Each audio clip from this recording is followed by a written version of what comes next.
मागील काही दिवसांपासून सत्ताधारी महायुतीमध्ये भाजप आणि शिवसेनेत शहापटाशहाचे राजकारण सुरू आहे. शिंदे आणि शिवसेनेची कोंडी करण्याचा धडाकाच मुख्यमंत्री देवेंद्र फडणवीस यांनी लावला. त्यांच्या अनेक योजनांना स्थगिती देखील दिली. बऱ्याच प्रकल्पांची चौकशी सुरू आहे. त्याच वेळी शिंदे यांच्या राजकीय कोंडींची सुरुवात ही ठाण्यातूनच झाली. गणेश नाईक आणि शिंदे यांच्यामध्ये पूर्वीपासूनच विळा भोपळ्याचे वैर आहे. एकनाथ शिंदे मुख्यमंत्री झाल्यानंतर ठाण्यात नाईक यांचे प्रत्येक पातळीवर कोंडी करण्याचा प्रयत्न झाला. त्यामुळे दोघांमधून विस्तवही जात नाही.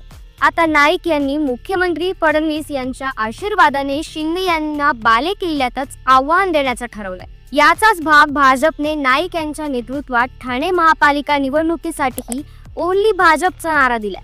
त्याचवेळी पालघरचे पालकमंत्री असताना नाईक यांनी ठाण्यातच जनता दरबार घेण्यास देखील सुरुवात केली आहे. भाजप नेते आणि वनमंत्री गणेश नाईक यांनी ठाण्यात नुकताच जनता दरबार घेतला. नाईक नवी मुंबईतून निवडून येताच पालघरचे पालकमंत्री आहे.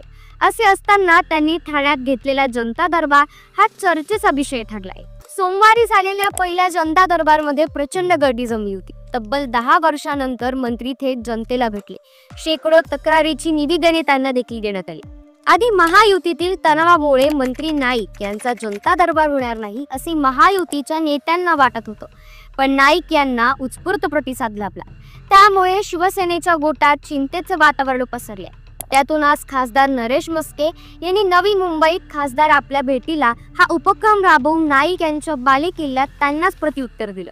याशिवाय आता आगामी काळात मंत्री नाईक पालकमंत्री असलेल्या पालघरमध्ये परिवहन मंत्री प्रताप सरनाईक हे जनता दरबार घेणार असल्याचं सांगण्यात येतंय. शिवाय शिवसेनेचे मंत्री नवी मुंबईत येऊन जनता दरबार घेतील असे प्रतिआवाहन मंत्री भरत गोगावले यांनी दिले. त्यामुळे ठाण्यातील शीतयुद्धाचा आता भडका उडालाय हे निश्चित. महायुती शिंदेंना शह देण्याची पूर्ण तयारी सुरू आहे हे यावरून स्पष्ट होते.